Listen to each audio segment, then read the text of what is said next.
Normally, compared to a book, a film is better. A film, it's easy to remember, a film is easy to see, and definitely a film produced by Priyanka Chopra, acted in by Priyanka Chopra herself and Rajkumar Rao, the best of the best. But still, the book is better. There is no confusion about the book. The White Tiger by Aravind Adiga is written in English for a Western audience. And it blows your mind. I have read it.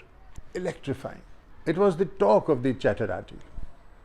And I was so excited to get my copy, Its unusual style intrigues you from the very first line addressed to the Chinese premier. Yes, the Chinese premier, a bit outdated today maybe. It says, "Sir, neither you nor I speak English, but there are some things that can be said only in English." But in this film, everyone is speaking English and Hindi, except poor Rajkumar Rao, who speaks only in English. Frankly, this is the only time that I have seen such a versatile actor like Rajkumar Rao so confused that he delivers the most substandard performance of his life. And that is saying a lot for Rajkumar Rao. Now, why are drivers speaking in English when they also speak in Hindi? There is no logic. When I first saw him, I knew then this was the master for me. I'll ask again, for whom is the film made? A Western audience or an Indian audience? Now, let me not dodge this question, folks. Clearly, the film is made for a Western audience, like the book. That's why the director deals with visual cliches like cows on the road, children running behind cars, pavement dwellers on the highway, what they call poverty porn. And it doesn't matter if the celebrated American Iranian director Ramin Bahrani is not that familiar with India. The Western audiences know even less. So I guess he's still one up. I saw in a TV interview recently the director being complimented for his artistic approach, because he never says action or cut. So you never know when to start or when to end. And actually, this is the problem with the film as well. The book, in its unusual first-person narrative, uses the stream of consciousness approach with deadly effect. It was a searing indictment of India, and it won Aravind Adiga the prestigious Man Booker Prize as a debut novelist against seasoned authors like Amitav Ghosh.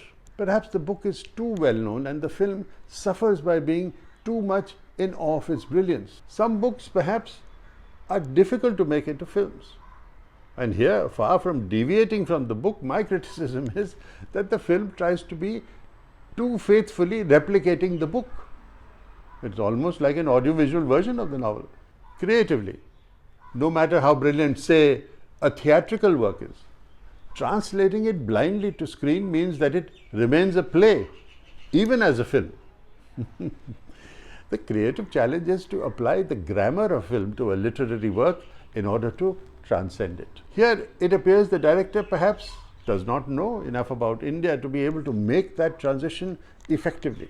So the White Tiger as a film ends up like a sort of poor man's Slumdog Millionaire. Now, showing the leading man pulling down his trousers and crapping in the company of another man openly outside a slum is probably shocking to a Western eye, but look, even in India, no one craps in front of one's house unless one happens to be 5 years old. If you survive the first hour, the second hour does become interesting, because the film frees itself from the claustrophobic adherence to the novel, though not completely. Balram Halwai, the protagonist, played very convincingly by Adarsh Gaurav, is called the White Tiger. I want to break free from your lies, you're so self-satisfied, I don't need.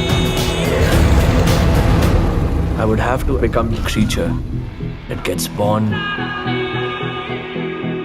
only once every generation.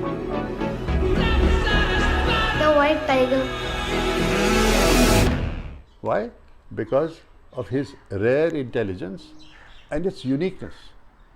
At the end of the film, when Balram Halwai comes face to face with an actual white tiger at a zoo, he faints, because he realizes that even the white tiger is caged and cannot escape its destiny. The advantage of a novel is that it offers multiple dimensions through a stream of consciousness style, which is impossible for a film to follow unless one is deliberately making an art film for a festival audience. The White Tiger, as a film, to my mind, suffers by contrast with the book. Excellent actors like Priyanka Chopra Jonas and Rajkumar Rao appear, to my mind, wasted in a narrative which does not succeed in touching your heart. And as I said, Adarsh Gaurav plays the role of Balram Halwai very effectively. He is the real star of the show, but to no avail, as the story gets lost in confusing directions.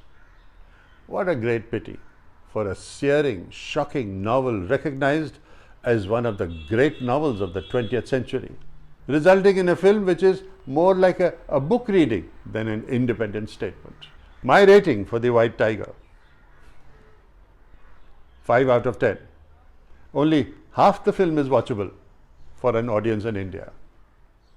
So, if you found this review interesting, click on my subscriber button now. I will give you something to think about every single time. Count on it when Sitkak speaks.